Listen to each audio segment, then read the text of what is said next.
Assalamu alaikum. This is Muhammad Iqbal Bhaba Class. I'm myself the Chief Executive Officer of Focus Point Entrepreneur Educationist and Financial Trainer. I welcome all of you over here, this virtual set of BMS and BMBS, in which I will be discussing some of the ignored but most important area of the BMS, which is benchmarking.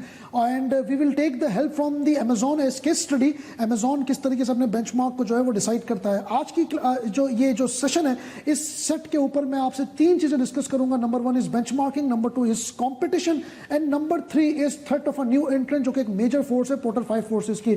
हम Amazon की case study लेंगे और Amazon के जरिए हम ये देखेंगे कि अमेजॉन अपना बेंचमार्क कैसे डिसाइड करता है, अमेजॉन के कॉम्पिटिटर कौन कौन से हैं, कौन कौन से अमेजॉन के सेगमेंट हैं, अमेजॉन की मार्केट कैपिटलाइजेशन, उसका रेवेन्यू, और अमेजॉन जो है वो किस तरीके से थ्रेट ऑफ अ न्यू एंट्रेंट को मैनेज करता है. सबसे पहले हम देखते हैं सर बेंचमार्किंग का मतलब क्या है. बेंचमार्क का मतलब ये है कि आप कोई भी ऐसा टारगेट सेट कर लेते हैं, चाहे वो इंटरनली करें, चाहे वो किसी कॉम्पिटिटर के साथ आप करें, चाहे आपने पास्ट से करें, चाहे इंडस्ट्री को बेंचमार्क बनाएं.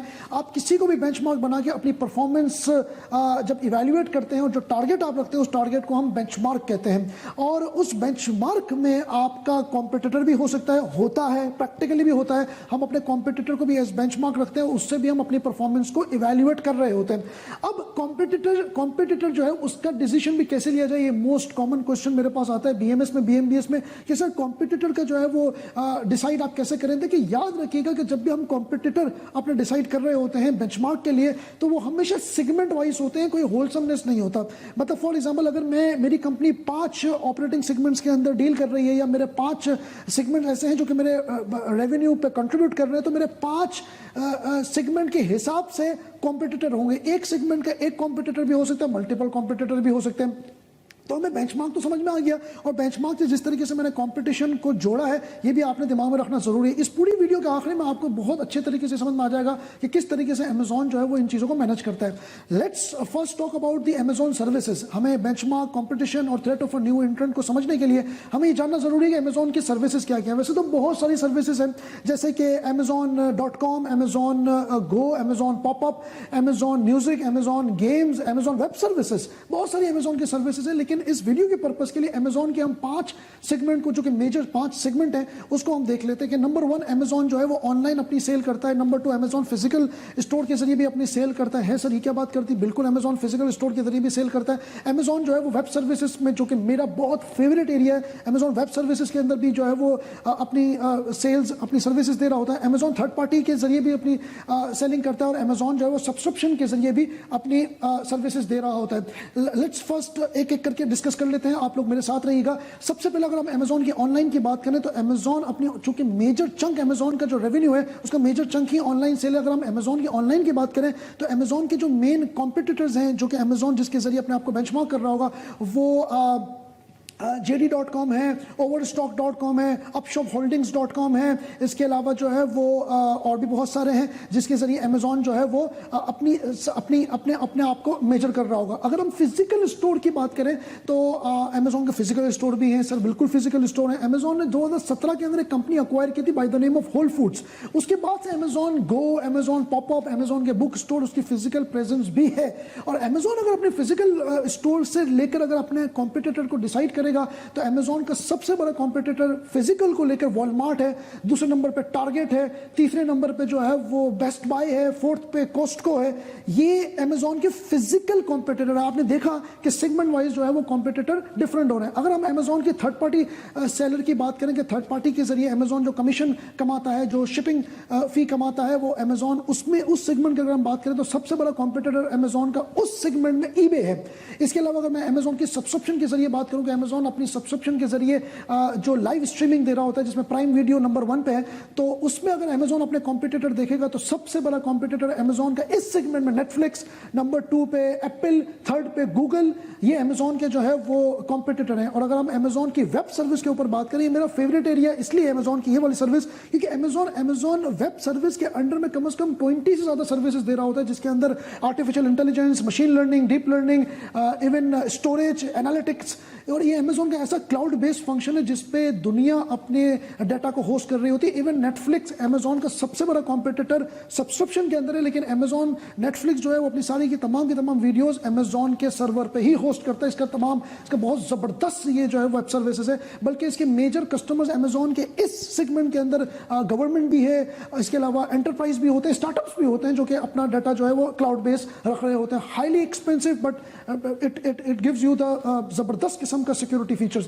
और अमेजोन आपने देखा कि किस तरीके से अपने जो है वो अपने सेगमेंट के हिसाब से अपने कॉम्पिटिटर को डिसाइड करता है। इसी तरीके से अमेजोन वेब सर्विस की जो मैं आपको बात कर रहा हूं, अगर आप इसमें अमेजोन का कॉम्पिटिटर देखें तो नंबर 1 चाइना का e commerce retail giant Alibaba सबसे बड़ा कॉम्पिटिटर अमेजोन का ये है। दूसरे नंबर पे IBM, माइक्रोसॉफ्ट, गूगल, ये तमाम अमेजोन के जो है वो कॉम्पिटिटर है इस सेगमेंट को लेकर। तो आपको ये तो समझ में आ गया होगा कि सेगमेंट वाइज कॉम्पिटिशन किस तरीके से डिसाइड होता है, बेंचमार्क रखना जरूरी है, अमेजोन भी रखता है। अब हम ये देखते हैं सर कि थ्रेट ऑफ अ न्यू एंट्रेंट जो पोर्टल की सबसे बड़ी फोर्स है, वो किस तरीके से अमेजोन इसको मैनेज करता है। देखिए, थ्रेट ऑफ अ न्यू एंट्रेंट आप ये समझ लें कि जब भी किसी भी इंडस्ट्री के अंदर threat of a new एंट्रेंट high होगा, यानी कि नए प्लेयर का आना और जाना आसान है, एंट्री भी आसान, एग्जिट भी आसान, तो जो एग्जिस्टिंग जो इनकम्बेंट ऑर्गेनाइजेशंस होती हैं वो प्रॉफिट नहीं कमा सकती। तो वो हमेशा कोशिश करती हैं कि जो नया प्लेयर है वो आ ही ना सके, कुछ ऐसा करें, कुछ ऐसी चीजें करें, कुछ टेक्निक्स करें। टेक्निक्स के ऊपर ये वीडियो नहीं है, मैं सिर्फ ये बताना चाह रहा हूं कि किस तरीके से मैनेजमेंट होती है। तो अगर हम कुछ ऐसी टेक्निक्स करें जिससे नया एंट्रेंट आ ही ना सके, तो ये एक हर कंपनी की ख्वाहिश इसलिए होती है क्योंकि ये प्रॉफिटेबिलिटी आपकी बढ़ा देता है। अब बात ये है कि सर ई कॉमर्स के अंदर को आना मुश्किल काम थोड़ी है। देखिए ना, आपने होस्टिंग लेनी है, डोमेन लेना है, ठीक है, आपने होस्टिंग 2 GB के लिए लेनी है, डोमेन आपको अच्छा सा ले लेना है, वेबसाइट बना देनी है, सोशल मीडिया के ऊपर फ्री पेजेस, इंस्टा पे फ्री पेजेस, आप आ गए ई कॉमर्स पे, आपने बेचना शुरू कर दिया ऑनलाइन। इसमें क्या मुश्किल काम है। लेकिन हम बात कर रहे हैं अमेजोन की। अमेजोन के लेवल पे आकर उस लेवल के टक्कर में बेचना, यहां पे थोड़ा सा मुश्किल इसलिए है कि आप हर ई कॉमर्स बिजनेस के अंदर और ऑनलाइन बिजनेस के अंदर तो आप चले जाएंगे, लेकिन उसके अंदर जाके अमेजोन को टक्कर देना दैट्स डिफिकल्ट। इसी तरीके से सॉफ्टवेयर हाउस खोलना, इट्स नॉट अ प्रॉब्लम, आप सॉफ्टवेयर क्रिएट कर सकते हैं, लेकिन सॉफ्टवेयर हाउस इंडस्ट्री में जाके माइक्रोसॉफ्ट को टक्कर देना, दैट्स अ प्रॉब्लम। तो अमेजोन अपने थ्रेट ऑफ अमेजोन के लेवल पर अगर आप देखें तो इंडस्ट्री के अंदर अपनी एक इंडस्ट्री है, वहां पे अगर आप जाके देखें ना तो threat of a new entrant बहुत लो है। You can't decide of for example opening the website और exposing yourself towards the e commerce business and can beat the Amazon. क्यों? क्योंकि अमेजोन को गालिबन कोई मेरे ख्याल से कोई 35-40 कंट्रीज का अगर आप GDP मिलाए ना तो वो भी अमेजोन के इक्वल नहीं होता। तो अमेजोन अपने हाथ में एक बहुत बड़ा हो रहा है, और उसने किस तरीके से अपने आप को इस तरह किया कि उसने डिफरेंट प्रॉफिटेबिलिटी जब वो प्रॉफिटेबल होता गया तो उसने री इन्वेस्ट करता गया और अपने आप को इतना डाइवर्सिफाई कर दिया कि अमेजोन को आप छेड़ ही नहीं सकते। इवन अमेजोन की 2020 के अंदर मार्केट कैपिटलाइजेशन $1 ट्रिलियन को टच कर गई। 2020 के अंदर अमेजोन की जो सेल है वो कम से कम $110 अरब को टच करने जा रही है। मतलब आप अमेजोन की अगर पर्सनल, जो उसका ओनर है जेफ बेजोस, अगर आप उसकी पर्सनल इन्वेस्टमेंट देखेंगे तो उसकी पर्सनल इन्वेस्टमेंट गूगल के अंदर है, उसकी पर्सनल इन्वेस्टमेंट ट्विटर के अंदर है, उसकी पर्सनल इन्वेस्टमेंट बिजनेस इनसाइडर जो कि एक आर्टिकल बेस्ड कंपनी है उसके अंदर है।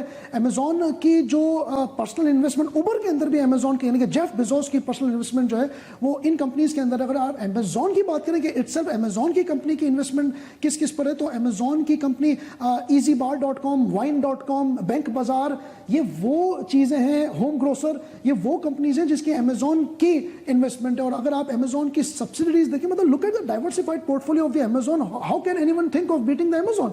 आप अमेजोन की अगर सब्सिडीज की बात करें तो more than 40 subsidies Amazon own करता है, यानी कि जो एक्विजिशंस उसने की हैं, इसमें होल फूड्स, जिसमें गुडरीड्स, जिसमें आपका द वॉशिंगटन पोस्ट अखबार, IMDb, इसमें सबसे जो मेरी फेवरेट है वो है किवा सिस्टम, जो कि अमेजोन का एक पूरा एक रोबोटिक सिस्टम है। उसके अलावा ऑडिबल कंपनी, उसके अलावा ट्विच, इसके अलावा जो है वो और भी बहुत सारी कंपनीज हैं जिसपे अमेजोन जो है वो मोर देन 40 सब्सिडीज हैं। तो आप ये सोचें कि आप कैसे ये सोच सकते हैं कि अमेजोन के लेवल पे आके आप अमेजोन को जो है वो टक्कर देंगे। Look at the investments that जो है वो ये पर्सनली इसको होल्ड करता है। तो याद रखिएगा कि थ्रेट ऑफ अ न्यू एंट्रेंट इसने इस तरीके से रोका हुआ है कि हो सकता है कि एंट्री तो आसान हो, लेकिन उसके बाद जो सब्सिक्वेंट इन्वेस्टमेंट, जो कैपेक्स उसने क्रिएट कर दिया है, ब्रांड जो उसने क्रिएट कर दिया है और अपने आप का पोर्टफोलियो इतना बड़ा कर दिया है कि आप उसको पकड़ ही नहीं सकते, वहां तक पहुंच ही नहीं सकते।